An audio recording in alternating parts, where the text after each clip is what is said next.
50 வயசை கடந்துட்டீங்க, அரை சதம் கிழவன் ஆயிட்டீங்க, 50 வயசு தாண்டிடுச்சு. அடிப்படையில் அறிவு வேணாமா? இவ்வளவு படம் நடிச்சிருக்கீங்க, துப்புனா தொடச்சிக்குவேன் அப்படின்னு சொல்ற கேரக்டர் பாட்டிலையும் சரி படத்திலையும் சரி நிஜத்திலையும் சரி அந்த மாதிரி மங்குனி இது. அப்ப அந்த அம்மா சொல்லும், என் பிள்ளைக்கு எவ்வளவு அறிவு பத்தியா, கருவறையில லைட்டு போடணும்னு யோசிக்கிறான், இவன் பெரிய அறிவாளியா வருவான்.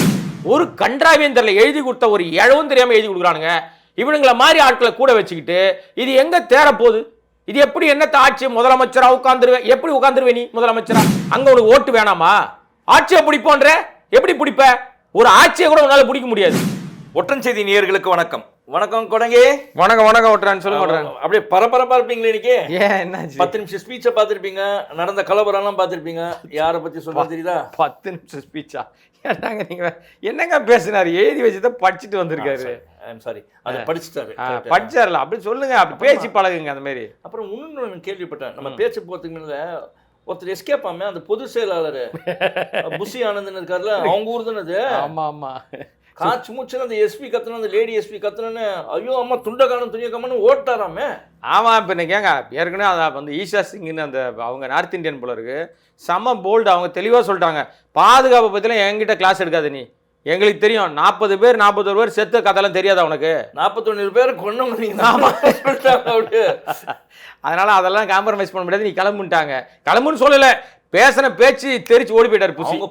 அதான் பேசிட்டு மைக்கை பிடிங்கிட்டாங்க. அவர் வந்து எல்லாம் வந்து நிக்கிற கும்பலுக்கு மைக்கில் சொல்லிட்டு இருக்காரு, எல்லாம் ஒழுங்கா வாங்க அப்படி வாங்கன்னு பேசிட்டு இருக்கும்போது மைக்கை புடுங்கிட்டாரு. புடுங்கிட்டு நீ அவ்வளோ புடுங்கினாலே அசிங்கம் இல்லை, ஒரு கட்சியோட பொதுச் செயலாளர்னு சொல்லிக்கிறாரு. அவங்க சொந்த ஊர்ல ஒரு மாஸ் காட்ட கெத்து காட்ட போயிருக்காரு, காரி துப்பிட்டாங்க. இந்த லட்சணத்துல வந்து அங்க நடந்த கூத்தெல்லாம் இன்னும் அதிகபட்ச உச்சபட்ச காமெடிங்க, அது பயங்கர காமெடி. அந்த ஸ்பீச்செல்லாம் பார்த்தேன், சரி பேப்பர் பார்த்து படிச்சதெல்லாம் பார்த்தேன். எனக்கு ஒரு சின்ன டவுட், அது யார் எழுதி கொடுத்தாங்க இந்த வாட்டி? சரி ஓகே, அது யாரோ எழுதி கொடுத்தாங்க. அது என்ன பேசினாருன்றது தான் ஹைலைட்டு. சொல்லுங்க, என்ன பேசினாரு? நான் கூட நினைச்சேன் பரவாயில்ல, கரூர்ல வந்து செருப்படி வாங்கின பிறகு பட்டு திருந்திட்டாரு போல இருக்கு விஜய்னு நினைச்சேன். கொஞ்சம் ஏமாந்துட்டேன் நான். ஏன்னா 10:30 மணிக்கு கூட்டம்னு சொல்லிட்டு 10:20க்குலாம் போயிட்டாரு, 10 நிமிஷம் முன்னாடியே போயிட்டாரு. அப்புறம் பார்த்தா அந்த கேரவேனுக்குள்ள போய் உட்காந்துட்டாரு. 1 மணி நேரம் ஆள் வெளியே வரவே இல்லை. அப்போ ப்ரிப்பேர் பண்ணுறாரு போல இருக்கு, எழுதி கொடுத்தாங்கல்ல பிரிண்ட், அதை படிச்சு பார்த்துருவார் போல இருக்கு. படிச்சு பார்த்தாரு மங்குனி. அங்கே வந்து அது ஏதாவது வந்து பேசணும்ல, இனிமே ஒன்று சொல்லிருங்க, இப்போ தமிழில் உங்களுக்கு கொடுத்துட்றேன், இனிமே இவர்களை தற்கூரி என்று அழைப்பதில்லை, மங்குனி விஜய் என்று அழைக்கிறேன்னு முடிவு பண்ணிட்டேன். உங்களுக்கு தமிழில் டைட்டில் கொடுத்துட்டேன். ஏன்னா தற்கூரியை கூட திருத்திடலாம் போல இருக்கு, மங்குனிகளை திருத்தவே முடியாது. ஏன்னா ஒரு விஷயத்தை கூட ஒழுங்காக ஃபாலோ பண்ணல. அரசாங்கம் என்ன சொன்னிச்சு? காவல்துறை, பாண்டிச்சேரி காவல்துறை சொல்லிச்சு, ஏறக்கூடாது, தவ்வக்கூடாது, குதிக்கக்கூடாது, விரட்டக்கூடாது, கர்ப்பிணிகள் வரக்கூடாது, பெரியவங்க வரக்கூடாது, குழந்தைகளை கூட்டு வரக்கூடாதுன்னு இவ்வளோ கட்டுப்பாடுகள் வச்சுது. அதே மாதிரி கட்டுப்பாடுகளை ஃபாலோ பண்ணுங்கன்னு இவர் ஒரு அறிக்கையெல்லாம் விட்டார் விஜய் கூட்டத்துக்கு முத நாள். அது ஏதாவது ஃபாலோ பண்ணானுங்களா? ஒருத்தன் கூட ஃபாலோ பண்ணல. பொம்பளை பசங்களாம் ஏறி குதிக்குது, அந்த பேரிகார்டு வச்சுருக்காங்க, பேரிகார்டை ஏறி குதிக்குதுங்க. அங்கே வர பசங்க இப்போ நாங்கள் கட்டடிச்சுட்டு வரோன்றாங்க. இது எல்லா கூத்தும் பண்ணாங்க. இப்போ ஹைலைட்டாக விஷயம் அங்கே பண்ணது 3 பேர் பேசுனாங்க. பேச்சு 3 பேர். முதல்ல புஷி ஆனந்த், அவருக்கு சொந்த ஊர், சொந்த ஊரில் கெத்து காட்ட தான் இதை கூப்பிட்டாரு. கூட்டம் வந்து முதல்ல ஆரம்பிக்கும் போது கூட்டமே இல்லை. உள்ளே வந்து 500 பேராக வந்து பிளாக்காக பிரித்தாங்கல்ல, 5000 பேருக்கு பாஸ்னாங்க. இவங்க என்ன பித்தலாட்டம் பண்ணியிருக்காங்கன்னா, மன்றத்தை மூலமாக கொடுத்த பாஸ் எல்லாத்துக்குமே ஒரு பாஸ்க்கு நீங்கள் 2 பேர் வரலான்னு சொல்லிட்டுருக்காங்க. ஆனால் போலீஸு முத நாளே வந்து டிஜிபியோ டிஐஜி யாரோ அங்கே வந்து பாதுகாப்பு எல்லாம் பார்த்துட்டு அவர் பத்திரிகையாளரை சந்தித்து பேசும்போது QR கோடு வச்சிருக்க ஒரு பாஸ்க்கு ஒருத்தர் தான் அலவுடுன்னு சொல்லிட்டாரு. காவல்துறை ஒரு ஸ்டேட்மெண்ட் சொல்லுது. இந்த தற்குறி கும்பல், இந்த மங்குனி கும்பல் என்ன பண்ணுச்சுன்னா, ஒரு பாஸ்ல 2 பேர் வரலான்னு சொன்ன உடனே எல்லாரும் 2 பேர் வந்துட்டு ஒரு பாஸ் எடுத்துட்டு வராங்க. அப்போ திட்டமிட்டு ஒரு பிரச்சனையை வந்து கிரியேட் பண்ணுறதுக்காக ஒரு கூட்டத்தை ரெடி பண்ணிட்டாங்க. இதில் கொடுமை என்னன்னா, உள்ளூரில் ஆட்கள் கம்மி, உள்ளே வரல பெருசா. எவனாவது வருவானாங்க? QR கோடு கூட்டு எந்த அரசியல் கட்சி மீட்டிங் நடத்தும்? கரெக்டு. மீட்டிங்னா அவன் போகிறவன் வந்து எட்டி பார்த்துட்டு பேசுறதை கேட்டு போவான், அதுதான் ரைட்டு, அதுதான் பப்ளிக். நீ QR கோடு கொடுக்குறேன்னா உன் ரசிக குஞ்சுமணிகளை ஒரு நாளும் கேட்கறது இல்லை, சொல் பேச்சு அடங்காததுங்க. இதுங்க ஏறாதனா அப்பனால ஏறும், டிரான்ஸ்ஃபார்மர் மேலே ஏறாதனா அதில் ஏறும், இபி போஸ்ட்டில் ஏறாதனா அது மேலே ஏறும், வண்டி மேலே ஏறாதனா வண்டி மேலே ஏறும். இப்போ இதுலேயே பாருங்களேன், எவ்வளோ பசங்க அந்த பேரிகார்டை தவி குதிச்சது, கீழே விழுந்தது, விரட்டினது. இனிமே இதுங்க சொல்லும் போது ஏறாத, தவ்வாத, குதிக்காத, ஓடாதன்ற மோடு கடிக்காதன்னு போட்டுக்கணும் கூடவே. அது ரொம்ப முக்கியம். அதுக்கு முன்னால் ஒன்று சொல்கிறேன், அந்த எஸ்பி வந்து அந்த மேடம் இருக்காங்களே, அவங்க ஈஷா சிங் நேற்று ஒரு வீடியோ வெளியிட்டாங்க. அதிலே சொன்னாங்க, அவங்களுக்கு நம்ம பாதுகாப்பு கொடுக்க வேண்டியது நம்மளோட கடமை, எங்கேயும் நீங்கள் கோவப்படாதீங்க, அழகாக கண்ட்ரோல் பண்ணுங்க. நாங்கள் அப்படி சொன்னவங்களுக்கே கோபம் வர அளவுக்கு வந்து நடந்தது யாரு தெரியுதா? நடந்து யானோ ஒருத்தர் உப்பம் சுப்பம் கிடையாதுங்க, கட்சியோட பொதுச் செயலாளர். அசிங்கம் அந்த கட்சிக்கு. அப்ப அவருக்கே அறிவில்லை. அதான் மங்குனின்றது. மங்குனின்னா மண்டையில ஒண்ணுமே இல்லை, மசாலா இல்லாத கும்பல்னு அர்த்தம். இதை விட வேற எப்படி நான் உங்களை பேசுறது? நீங்க அடிப்படையில் உங்க ஊருக்கு கெத்து காட்ட கூப்பிடுறீங்க. இது 72 நாளுக்கு அப்புறமா ஒருத்தரை கூட்டு போறீங்க. கட்சி ஆரம்பிச்சு 2 வருஷம் கழிச்சு முதல் முறையா அந்த ஊருக்கு போறாரு.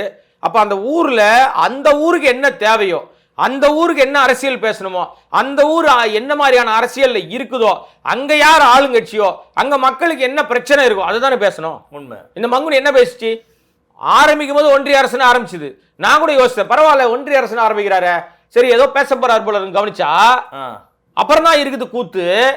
அதில் ஒன்றிய அரசு ஆரம்பிச்சுட்டு அப்புறம் பாதுகாப்பு கொடுத்து எல்லாமே சூப்பராக செஞ்சாங்க. இந்த அதாவது நடக்கிற ஆட்சியாக என்ஆர் காங்கிரஸ் சூப்பராக கொடுத்தாங்க பாண்டிச்சேரி கவர்மெண்ட்டு. இதை பார்த்து திமுக அரசை கற்றுக்கணும் அப்படின்னு சொல்லிட்டு அதுக்கப்புறமா அங்கே இருக்கிற குறைகள்லாம் சொன்னார். அப்போ நீ எதுக்குடா தூக்கி வச்ச என்ஆர் காங்கிரஸை திருப்பி என்ஆர் காங்கிரஸை கீழே பாதாளத்துக்கு தள்ளி விட்டேன்னு ஆயிடுச்சு. இல்லை கொடுமை என்னன்னாங்க, பொய், பச்சை பொய் ஒன்று சொன்னாருங்க விஜய். நீங்கள் பேசுகிற பேச்சு பூராவும் பொய் தான், ஒன்றும் உண்மை கிடையாது. அங்கே போய் அங்கே திமுக எதிர்கட்சியாக இருக்குது, ஆளுங்கட்சி கிடையாது. என்ஆர் காங்கிரஸ் தான் ஆளுங்கட்சி. அங்கே போய் திமுகவை நம்பாதீர்கள். ஏன்னா அங்கே இருக்கிறவன் திமுக ஓட்டு போடுறான். இவங்க ஓட்டு போட்டா நீங்கள் என்ஆர் காங்கிரஸ் உட்கார வச்சான். என்ஆர் காங்கிரஸ் உட்கார வச்ச மக்களுக்கு நீ என்ன சொல்ற? அந்த மக்களுக்கு என்ன சொல்ல போற?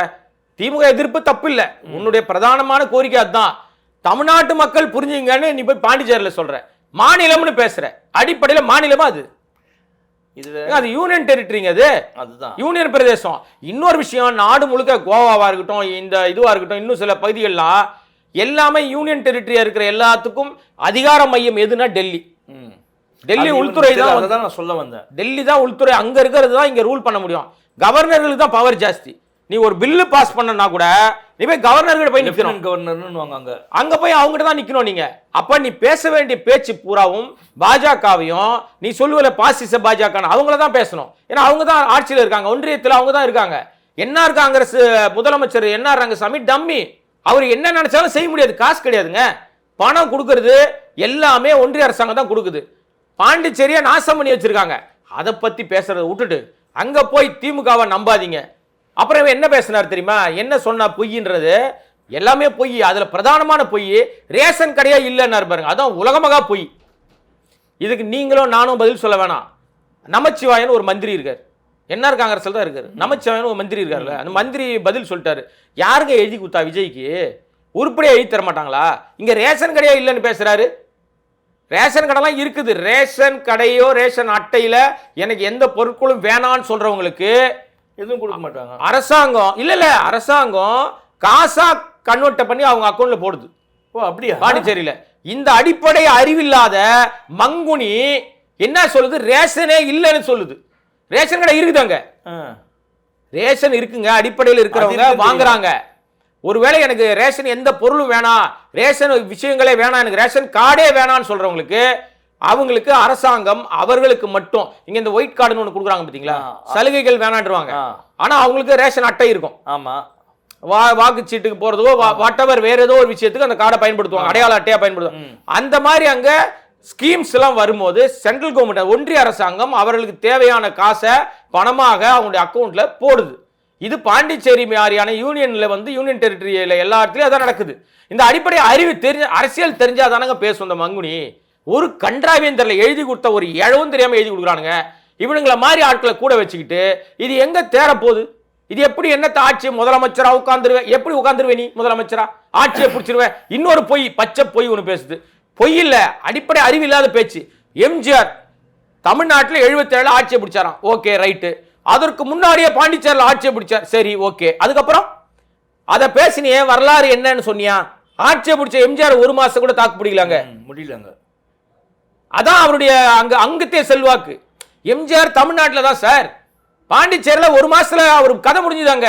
அப்ப இதை சொல்லணும்ல நீ. அது எப்படி சொல்லுவாரு? அப்ப அடிப்படையில் எழுதி கொடுத்தவன் சரியா எழுதி கொடுத்துருக்கானா? எழுதி கொடுத்தவன் சரியில்லை. நீ பார்த்து படிக்கிறது பத்தி நான் தப்பா சொல்ல சார். இவ்வளவு செலவு, இவ்வளவு ஏற்பாடு, இவ்வளவு பிரம்மாண்டம், மக்கள் கூட்டம், திரள், போலீஸ், 1000 போலீஸ் பாதுகாப்பு எல்லாத்தையும் வச்சிருக்கானே. ஒரு அரை மணி நேரம், ஒரு 25 நிமிஷம், ஒரு 3/4 மணி நேரம் இருக்கிற பிரச்சனை எவ்வளோ இருக்கு சார். நீங்க எதுவுமே பேச வேணாம் சார். அடுத்து இந்த 4 மாசத்துல எலெக்ஷன் வரப்போகுது சார். எலெக்ஷன் வரப்போகுது. எலெக்ஷன் நேரத்தில் மிக முக்கியமாக வாக்காளருடைய உரிமை, வாக்குரிமை என்கிற பிரச்சனை இன்னைக்கு நாடு முழுக்க பத்தி எரியுது. எஸ்ஐஆர்ன்ற பிரச்சனை, வாக்காளர் திருத்த பிரச்சனை. அது குறித்து நீ அந்த மக்களுக்கு எதுவும் சொல்ல மாட்டியா? அங்க உனக்கு ஓட்டு வேணாமா? ஆட்சியை பிடிப்போன்ற எப்படி பிடிப்ப? ஒரு ஆட்சியை கூட உன்னால பிடிக்க முடியாது. எம்ஜிஆர் போய் பிடிப்பார் பாருங்க வயசான பாட்டிகள் எல்லாம், அந்த மாதிரி கூட உன்னால பிடிக்க முடியாதுன்னு சொல்ல வந்தேன் நான். ஒன்று என்னன்னா, இங்கே தமிழ்நாட்டில் வந்து அவங்க ஆட்கள்லாம் கேட்கும்போது ஏன்பா திமுக மட்டும் தெரியும், அவங்க தான் ஆட்சியில் இருக்காங்க, அஇஅதிமுக ஆட்சியில், அதனால சொல்கிறதுக்கு இல்லைனா இப்போ அங்கே ஆட்சியில் இருக்கிறது யாரு? என்ஆர் காங்கிரஸ். அதை எதிர்த்து தான் நீங்கள் நிற்க போகிறீங்க இல்லையா? ஓப்பனாக டிக்ளேர் பண்ண, ஏன்பா நான் என்ஆர் காங்கிரஸ் கூட்டணிக்கு போயிட போகிறேன், அதனால நான் என்ஆர் காங்கிரஸ் திட்ட மாட்டேன், நான் மற்ற கட்சி தான். இல்லை அது உண்மைங்க, அது பேச்சுவார்த்தை முடிஞ்சிருச்சு. அந்த மாதிரி ஓப்பனாக சொல்லிருக்காங்க. அங்கேயும் போயிட்டு திமுக தான் திட்டுறான். அப்போ நீ என்ன பண்ணணும்? ஓப்பனாக டிக்ளேர் பண்ணி ஆமாப்பா நான் என்ஆர் காங்கிரஸ். இல்லை அது உண்மைதான். ஏன்னா என்ஆர் காங்கிரஸ்லயும் குறைகள் இருக்குன்னு சொல்றதுனால தான் எதிர்கட்சி அங்க இருக்குது. குறைகள் இல்லைன்னா எதிர்கட்சியே இருக்க போதில்லை. அது நீ பேசுறதுக்கு தைரியம் இல்லைன்னா என்ன அர்த்தம்? சிம்பிளா ஒரே ஒரு விஷயங்க. அங்க ஆல்ரெடி வந்து என்ஆர் காங்கிரஸோட கூட்டணிங்க. புசி ஆனந்த் துணை முதலமைச்சர், ரங்கசாமி முதலமைச்சர், அக்ரிமெண்ட் சைன் ஆகல, ஆனா எல்லாம் பேச்சுவார்த்தை முடிச்சிட்டாங்க. இதான் அவங்க ஆட்சிக்கு உட்கார போறாங்கன்றீங்களா? என்ஆர் காங்கிரஸ் அதுல துணை முதல்வராக இவர் உட்காந்துருவாங்க அப்படின்னு இவங்க ஆசைங்க. ஏங்க ஆசைப்படுறது யார் வேணா பண்ணலாம். ஏன் இங்க ஆசைப்படலையா? நான் தான் முதலமைச்சர்னு சொல்லியா? இவரு மங்குனி நான் தான் முதலமைச்சர்னு சொல்லிட்டு தெரியலையா? சொல்றாரு. வாழவே ஆரம்பிச்சாருங்க.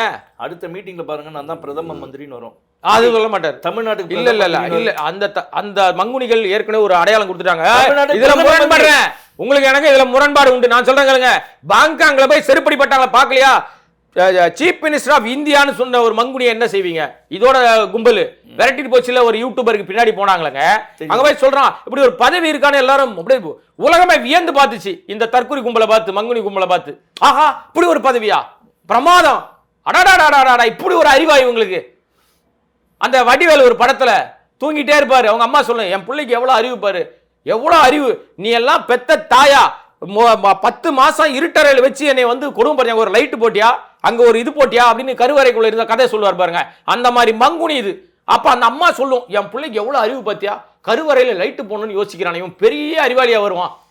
சரி, அடுத்த மேட்ரு ஒன்று, புதுசா ஒரு டிக்கெட் உள்ள போயிருக்கு. திமுக, மதிமுக, அதிமுக, அப்புறமா வந்து வேற ஒரு கட்சிக்கு போச்சு. வாடகை விட்ட கதையை சொல்லுவீங்களா? அப்புறமா இங்க இருந்து ஆனா ரொம்ப அறிவாளிங்க உண்டுங்க. ஆனா அந்த ஊர் பேரு நாஞ்சிலாருன்ட்டு. என்னன்னா உண்மையிலேயே இதுதான் சொல்லணும்னு நினைச்சேன். உண்மையிலேயே விஜய் வந்து ஆகச்சிறந்த அறிவாளியா இருந்திருந்தார்னா, இது ஆகச்சிறந்த மங்குனி, அது தனி விஷயம். ஆனா அறிவாளியா இருந்தார்னா உண்மையிலே 50 வருஷம் ஒருத்தர் வந்து 50 வருஷம் எம்ஜிஆர் கிட்ட இருந்திருக்காரு, ஜெயலலிதா கிட்ட இருந்திருக்காரு, ஜெயலலிதாவுடைய பயண போக்குவரத்தெல்லாம் அவர் தான் பார்த்திருக்காரு. இந்த இடத்துல நில்லுங்க, இதை பேசுங்க, அதை பேசுங்கன்னு வியூக வகுப்பாளர். இந்த வியூக வகுப்பாளர் 7.5 எல்லா கட்சியிலையும் தொல்லை தாங்க முடியல. அப்பவே அவர் இருந்திருக்காரு. நான் செங்கோட்டையனை சொல்றேன், அவர் போய் கட்சியில சேர்ந்திருக்காருல்ல. நீ உண்மையிலே சரியான அரசியல்வாதியா இருந்தா இந்த கூட்டத்துக்கு நீ 2 வருஷம் கழிச்சு போற, 72 நாள் இந்த கரூர் சம்பவத்துக்கு பிறகு போற, 41 பேரை கொன்ன பிறகு அங்க போற, உனக்கு எவ்வளவு பிரச்சனைகளுக்கு அப்புறம் நீ அங்க போற. நீ சரியான அரசியல்வாதியா இருந்தா, ஒரு நல்ல அரசியல்வாதியா, ஒரு எல்லாரும் நல்ல அரசியல்வாதியா இல்லாத அப்புறம் விஷயம், உடனே நீங்க நல்ல அரசியல் சொல்லக்கூடாது. நீங்க இந்த மாதிரி பிரச்சனை இருக்கிற இடத்துல இருந்து ஒரு பாரம்பரியமான கட்சியில இருந்து வந்த ஒருத்தரை கூட கூட்டிட்டு போனீங்கன்னா உனக்கு எவ்வளவு பிரயோஜனமா இருந்திருக்கும், அறிவுபூர்வமா இருந்திருக்கும். அந்த அறிவு இல்ல. இதை விட நீங்க சொன்னீங்களே இந்த வாடகை வாயம் ஒருத்தருக்காருல்ல, ஒவ்வொரு அவரு காசு வர தப்பு இல்லைங்க, நான் வந்து தப்பா சொல்ல மாட்டேன்.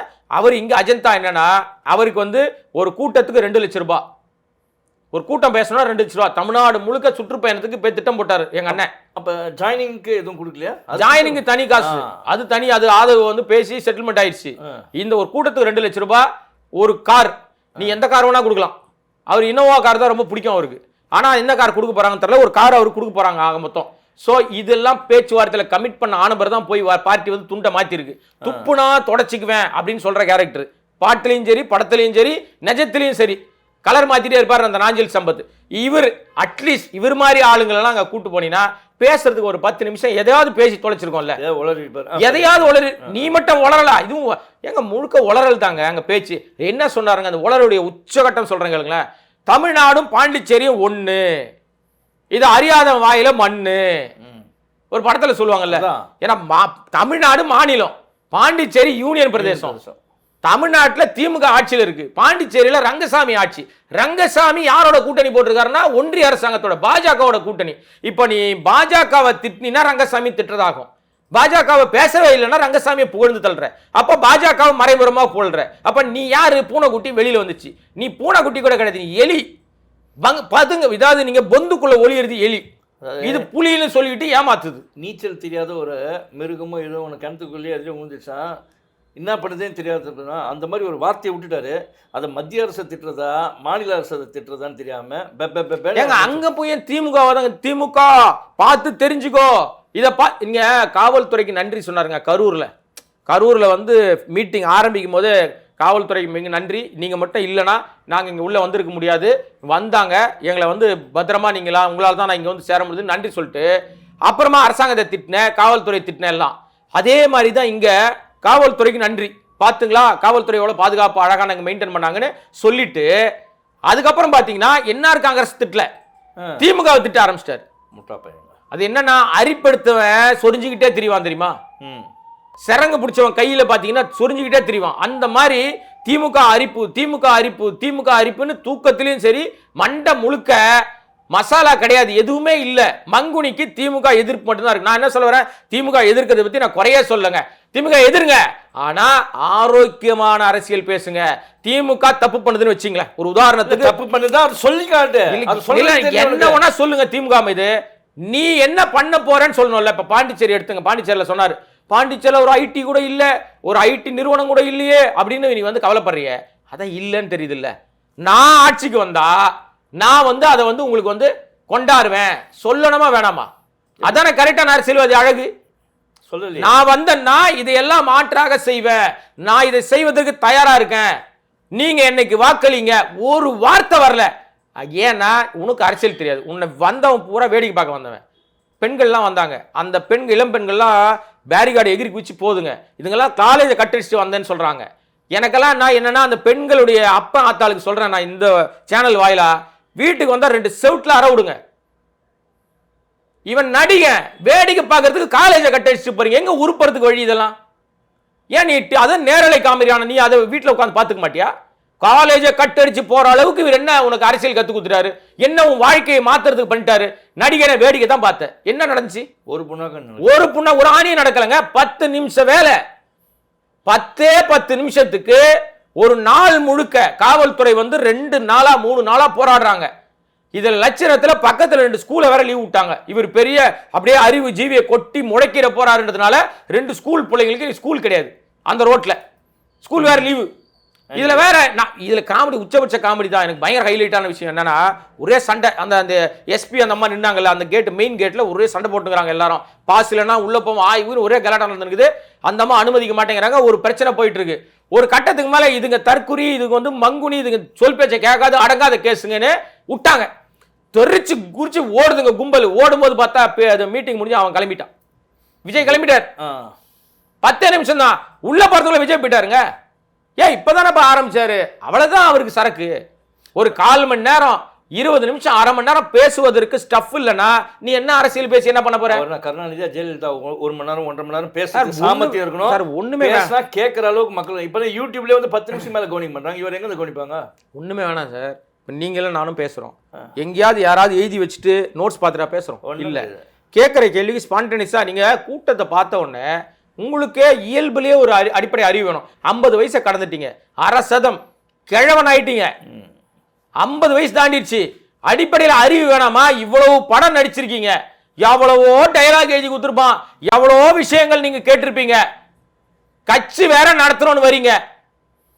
பார்த்த உடனே மக்களுக்கு எந்த ஊருக்கு நம்ம வந்திருக்கோம்? பாண்டிச்சேரிக்கு வந்திருக்கோம். பாண்டிச்சேரியில என்ன இருக்கு, என்ன பிரச்சனை இருக்கு? நாம ஆட்சியை பிடிக்கணும்னு நினைக்கிறோம். அப்ப நம்ம என்னெல்லாம் சொல்லணும்? மக்களுக்கு எஸ்ஐஆர் பிரச்சனை எவ்வளவு பெரிய பிரச்சனைப்பா, வாக்கு ரொம்ப முக்கியம். அந்த வாக்கு உங்களுக்கு இருக்கா இல்லையான்னு செக் பண்ணிக்கங்க. அதற்கு இதெல்லாம் வழிமுறை இருக்கு. என் கட்சிக்காரன் இதெல்லாம் உங்களுக்கு வழிகாட்டுவான், இதெல்லாம் சொல்லி கொடுப்பான். உனக்கே தெரியாது, உன் கட்சிக்காரன் வழிகாட்டுறது வாய்ப்பு இல்லை. ஆனா அப்படி பொய்யாவது சொல்லிருக்கணும்ல, நடிக்கவாது தெரிஞ்சிருக்கணும்ல. தெரியாது. பேசுறது 3 பேருங்க. புசி ஆனந்த், அவர் கொள்கை கோட்பாடு என்ன தெரியுமா? பாண்டிச்சேரியில தான் கெத்த காமிக்கணும், எப்படியாவது முதலமைச்சர் நாற்காலில் உட்காரணும் அவர் ஆசை. அதனால அவர் முதல்ல மைக் பிடிச்சாரு. அப்புறம் ஸ்பான்சர் அர்ஜுன், அவர் தான் அந்த ஆதவ் அர்ஜுன் வந்து ஸ்பான்சர், இந்த கூட்டத்துக்கெல்லாம் செலவு பண்ணவர். அதனால அவர் மைக் பிடிச்சாரு. அவர் தப்பித்தவரை கூட மச்சானை பத்தி அங்க பேசி இல்ல. பேசுறா மச்சான் அடிப்பான், ஏன்னா அவன் கட்சி ஆள் வச்சு அடிப்பான். ஆஹா, காசு பூரா அவங்க அப்பன் கொடுத்த காசு, சுயமா சம்பாதிக்கல. மாமனார் காசுல மஞ்சள் குளிக்கிற ஆள் இந்த ஆளு ஆதவ். அப்ப நீ வந்து அங்க ரொம்ப உன்னை காரி துப்பிட்டான். நீ ஒரு அமாவாசை, நீ ஒரு கிரிமினல், நீ ஒரு மோசடி பேர் வழி, நீ ஒரு பப்ளிசிட்டி பார்ட்டி, சுயமா சம்பாதிக்க தெரியாதவன், லவ் பண்ணி அவன் தங்கச்சியை ஏமாத்துனீங்க. நீங்க டைம் பாக்குறீங்க எனக்கு தெரிஞ்சிருச்சு. ஆனாலும் இந்த ஆதவ பத்தி நான் சொல்லணும்ல, மக்களுக்கு முக்கியமான விஷயமாச்சே. இது மைக்கு பிடிச்சது. இந்த 2 மங்குனிகள் பேசி முடிச்சவன பிரதான மங்குனியா விஜய் மைக் பிடிச்சிட்டு அவரு ஏதாவது பேசுவாருன்னு பார்த்தா கரெக்டா 10 நிமிஷம், அதுல 6 நிமிஷம் புரட்டி புரட்டி பார்த்தது தான் மிச்சம். இது எதுக்குடா ஒரு மீட்டிங்க போடுறீங்க? ஒரு வீடியோ வெளியிட்டு போயிட வேண்டியது தானே, ஒரு யூடியூப் சேனல் நடத்த வேண்டியது தானே. நீ எங்க ஒரு கூட்டம்னா, பொதுக்கூட்டம்னா வந்த மக்களுக்கு அரசியல் புரிதலோட ஒரு அட்லீஸ்ட் உனக்கு தான் பேச தெரியல, பேச தெரிஞ்ச ஒரு செங்கோட்டையை சேர்ந்திருக்காரு, பேச தெரிஞ்ச நாஞ்சில் வாய வாடகை கூடுறவன் சேர்ந்திருக்காரு, கூப்பிட்டு வச்சு 2 வார்த்தை பேச வேண்டியது தானே. நீங்க இவ்வளவு சொல்றதெல்லாம் நீங்களும் வாய்க்கு கத்திட்டீங்க. மேட்ரு என்னன்னா, இவங்க 2 பேரும் பேசுறது நல்ல பேச்சாளருங்க. நான் நினைக்கிறேன் கட்சி மாறிடுமோ. பேசிட்டாங்கன்னா தலைவன் பேசுறான், லூசாட்டம் பேசுறான் இந்த ஆளு, இவங்க 2 பேரும் சூப்பரா பேசுறாங்களேன்ட்டான்னு வச்சுக்கோங்க, கை மாறிடுமோ. அதனால அந்த ஒரு பயம் இருக்கும் சார். அதனாலதான் ஒரு கண்ட்ரோல், இவங்களும் வந்து அது கட்டுப்பாடு. ஏன்னா இந்த மங்குனி ஆதவ மங்குனிக்கு பணம் மட்டும் தான் இருக்கு, ஒரு மண்ணும் தெரியாது. புசி ஆனந்துக்கு இட்டுன்னு போற பிரச்சனை பெருசா இருக்கு, இட்டுன்னு போற பிரச்சனை பெருசா இருக்கு. இது 2 மங்குனியும் கரெக்டா மங்குனி சேர்ந்து இருக்கு பாருங்க. அந்த ஸ்டேஜ்ல 3 பேர் தவிர யாரையும் ஏத்தலங்க. இந்த 3 பேர் அப்ப சீட்டு கம்பெனி, இது அரசியல் கட்சி கிடையாது, சீட்டு கம்பெனி. QR கோடு கடைசியா இது சொல்லி முடிச்சிடலாம். ஏற்கனவே டைம் பார்த்துட்டீங்க, அப்புறம் நீங்க மறுபடியும் டைம் பார்ப்பீங்க. சொல்லுங்க. சீட்டு கம்பெனி இல்லைன்னா பெரிய பார்ட்டிகள் நடக்கும்ல. இது இப்ப இந்த மாசமே டிசம்பர் மாசம் நிறைய ஈவெண்ட் நடக்கும். வருஷம் தொடங்க போகுது, புது வருஷம் வரப்போகுது, கிறிஸ்துமஸ், அப்படி இப்படின்னு மார்கழி மாசம் நிறைய நடக்கும்ல. எல்லா பார்ட்டிகள்லையும் கலந்துக்கணும்னா இன்விடேஷன் வச்சிருந்தா தான் உள்ள விடுவாங்க. கையில் இது இல்லைன்னா பேண்டு கட்டணும், இல்ல QR கோடு ஸ்கேனிங். அந்த மாதிரி ஒரு கட்சி நடத்துறான்னா அரசியல் கட்சி இருக்க வாய்ப்பே இல்லை. பூரா சீட்டு கம்பெனி, பார்ட்டி, கிளப்பு. நீ இவ்வளவு பேசுறிய, கொஞ்ச நாளைக்கு வந்தாங்க அனில் குஞ்சி கையை கடிச்சு, அனில் குஞ்சி மேட்டர் இருக்குல்ல. ஏன் அனில் குஞ்சி கையை கடிச்சதுன்னா அது என்ன போராட்டங்க? ஒரு மதுபான கடைக்கு எதிராக ஒரு போராட்டம் நடத்துறாங்க, மதுபான கொள்கைக்கு எதிராக நாங்க பேசுறோம்னு சொல்றாங்க. பாண்டிச்சேரியில் போய் பேசியிருக்கணும்ல அதை பத்தி. பிரதானமா எல்லாம் ஊர்பட்ட இடத்துல கடை வச்சிருக்கான், ஏன் பேசல தெரியுமா? இங்க இருக்காருல்ல பிரதானமான நடுநாயகமா பொதுச் செயலாளர் மங்குனி இருக்காருல்ல புசி ஆனந்த், அவருக்கு சொந்தமாவே 4-5 கடை இருக்கு, சரக்கு கடை. அங்க போய் மது விலக்கு பத்தி பேச முடியுமா? மது எதிர்ப்பை பத்தி பேச முடியுமா? நடக்குமா அது? அப்ப ரெட்டை வேஷம். மக்களே நல்லா புரிஞ்சுங்க. இதுக்கு வந்து மொத்தமா மங்குனி. இதை நீங்க ஃபாலோ பண்ணி வேடிக்கை பார்த்துட்டு கிளம்பிருங்க. ஆனா அரசியல் அதிகாரம் அங்கீகாரம்னு கொடுத்துட்டீங்கன்னா அந்த மரக்கண்டவங்கிட்ட நம்ம வந்து நீங்க வந்து கோடிக்கணக்கான ரூபாயை கையில கொடுத்தா கூட, அவன் மனநிலை சரியில்லாதவங்கிட்ட பல கோடி ரூபாயை கரன்சியை கையில கொடுத்தா அவனுக்கு அது காகிதமா தான் தெரியும், கிழிச்சு தான் போடுவான். குரங்கு கையில பூமாலை மாட்டினா என்ன ஆகும்ன்றத உங்க கவனத்துக்கே விட்டுறேன். டைம் ஆச்சுங்க, நம்ம கிளம்புவோமா? மீண்டும் வேறு ஒரு சந்தர்ப்பத்தில் சந்திக்கலாம். வணக்கம். நன்றி. நன்றி நேயர்களே.